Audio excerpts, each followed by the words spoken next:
الله وش وش وش الله جار جار جار.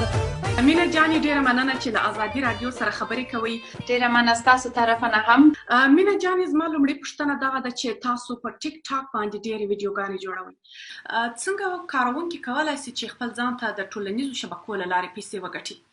خصوصا په یوټیوب کې سړی پیسې ګټلی سي، په فیسبوک کې هم کولی سي چې کله چې فالوورز نمبر یې ډېر زیات سي، او هم همداسې په ټیک ټاک کې هم څوک پیسې ګټلی سي چې کله فالوورز یې بیخي زیات سي، یعنې د میلیون نه هم پورته سي، هلته څوک کولی سي چې اعلانونه پخش کړي د خپل په سوشل میډیا اکاونټس کې، او همداسې په یوټیوب کې هم څوک کولی سي چې د خپله د یوټیوب د طرف نه سپانسر کېږي کله چې اعلانونه د تا په ویډیو کې شیر کېږي. مګر دې وخت دپاره ډېر زیات فالوورز پکار دي، خلک باید ستا ویډیو خوښ کړي، ډېر خلک یې وګوري، نو ډېر زیات ریکوایرمنټس لري. او زما په خپله هم په یوټیوب کې تقریبا 1 کال تېر سو چې دا یوټیوب ما شروع کړی ده، نو زما دا ریکوایرمنټس پوره سول، خو هغه دپاره ډېر زیات مهنت پکار ده چې څوک وسي کولی. ستاسو تر ټولو ډېره مشهوره ویډیو څومره ځلې کتل سوې ده؟ بیبي شیرین داسې یو افغانه ښځه ده، د هغه کرکټر ده چې یو مور ده، یو افغاني مور ده، او د هغه فیملی په باره کې ده، نو د لور او د مور په قصې دي، نو پرابلمز، جنجالونه یا خوشحالي یا فني ویډیوز. نو په د بیبي شیرین ویډیوز یعنې ډېر خلکو خوښ کړی ده. ستړې مه شې بیبي شیرینې، ته ولې دونه خفه ښکارې؟ څه خبره ده؟ جانې زما خاوند همیشه په ما باندې امرونه کوي، وایي چای دم که، خو بیخي نارمل ده. زما خاوند هم چې د کار نه راځي وایي ګرمې اوبه راوړه، نو ګرمې اوبه څه کوي؟ وایي چې په یخو اوبو باندې لوښي نه صفا کېږي.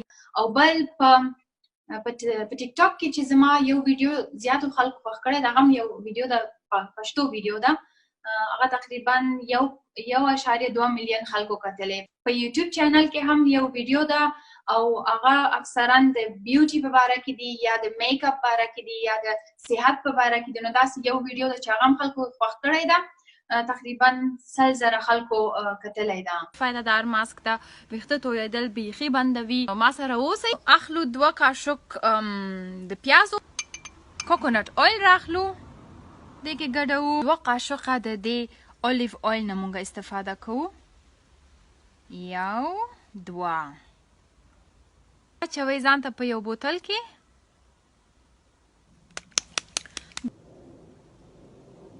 د تاسو نه به هر شی لرې لاړ سي، خو یو مچان به لرې لاړ نه سي. مچان خپل د ویښتو خیال وساتئ. که څه هم ټولنیزو شبکو افغانانو او په نړۍ کې ټولو هنرمندانو ته یوه زمینه برابره کړې ده چې خپل هنر ټولو ته وړاندې کړي، خو آیا دا کار د افغان ښځو دپاره اسانه دی؟ ستاسو کورنۍ چې لومړی ځل تاسو ویډیوګانې جوړول پیل کړه، د دوی عکس العمل څه و؟ افغاني جنکیانو دپاره اصلا ډېر مشکل ده چې داسې راسي په سوشل میډیا کې ویډیوز جوړ کړي یا خپلې خبرې وکړي، خپل هنر خلکو ته وښیي. او زما خو د وړکیتوب نه ډېر زیات شوق و، زه بس وړکۍ جنۍ ومه، زما ویډیوز او عکسونه اخیستل ډېر خوښ یې ده. خو زما مور پلار همیشه ماته ویلې چې اول به درس به مخته وړې، هر شی نور شیان چې کوې وروسته وکړه، فرق نه کوي، درسونه به دې اول پوره وایه. او همغه وجه وه چې زه ډېره وروسته راغلم په سوشل میډیا کې، که نه زما ډېر پخوا نظر و چې یوټیوب شروع کړمه، مګر ما ونه کړم. ما ویل اول دغه اساسه مرحله د درس چې ده اول دا تېره سي.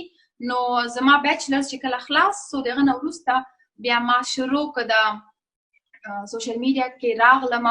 او زه شکر ډېره خوشبخته یم چې زما مور پلار همیشه هلکانو جنکیانې یو برابر کتلي دي، یعنې څه شی چې جنۍ حق لري هلک هم حق لري، او که نه یو هم حق نه لري. نو د دې د لاسه زما فیملي همیشه ما سپورټ کوي، ماته وایي چې جوړ کړه ویډیوز، خپل هنر خلکو ته وښیه، خو ایجوکیشن اول درجه ده، بیا ورپسې هر شی چې کوي. او ما همداسې نور جنکیان په سوشل میډیا کې کتلي چې ډېر مشکلات لري. که بیرته راسو خلکو ته، ستاسو فالوورز ته، هغه خلک چې ستاسو ویډیوګانې ګوري، تاسو له څه ډول ستونزو سره مخامخ سوي یاست؟ یو څو بیلګې که راته راکړئ.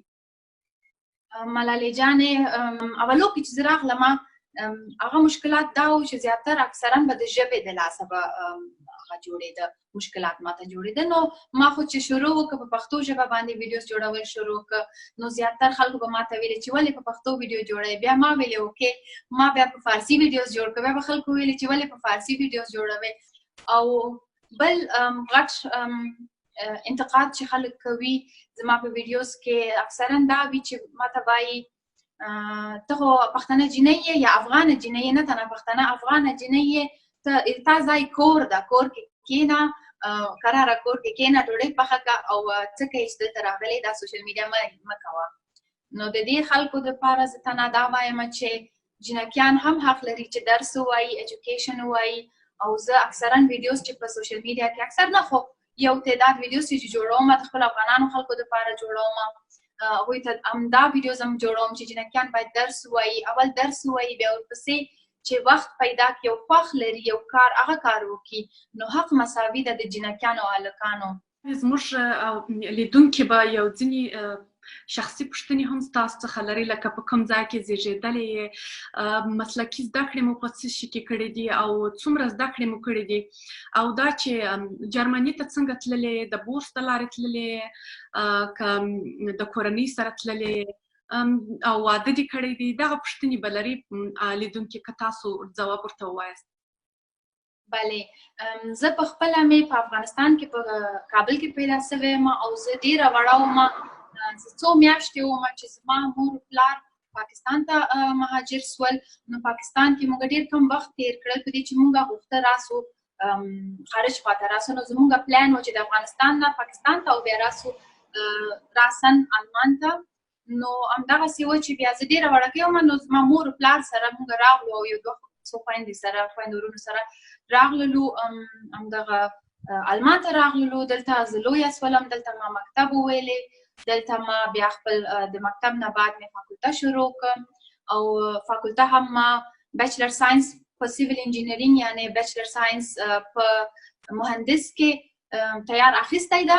او دا همدغه وجه چې کله ما خپل بیچلرز اف ساینس مې خلاص کړ نو ما سوشل میډیا شروع کړ او په څنګ کې اوس هم زه د خپل ماسټري کوم، ماسټرز اف ساینس سیویل انجینرینګ کې وایم او زما سپیشلایزیشن چې د جیو ټیکنیکل انجینرینګ ده، یعنی کله نوی یو بلډینګ جوړیږي او هغه لاندې فاونډیشن چې جوړیږي د هغه کارونه زما په بخش کې راځي، زموږ په ډپارټمنټ کې کیږي. او په څنګ کې یعنی دا پارټ ټایم ماسټرز اف ساینس وایم او په څنګ کې جاب هم کوم او جاب هم په همدغه آلمان کې په فرانکفورت سیټي کې کار کوم، په کنسټرکشن کمپنۍ کې کار کوم او هلته په حساب د جونیئر کنسټرکشن منیجر یم. مینه جانې، تاسو غواړئ چې افغانستان ته لاړ شئ کله بیرته خپل هیواد ووینئ، د خلکو سره ووینئ؟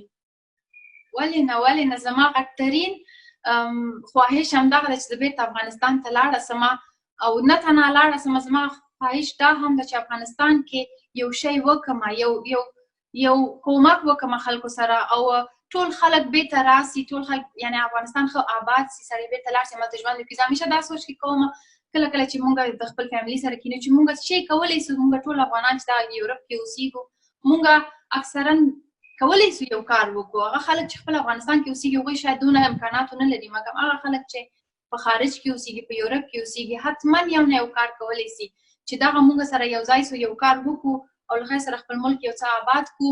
غواړو چې تاسو سره ډېرې خبرې وکړو خو وخت اجازه نه راکوي. ستاسو د وخت څخه ډېره مننه.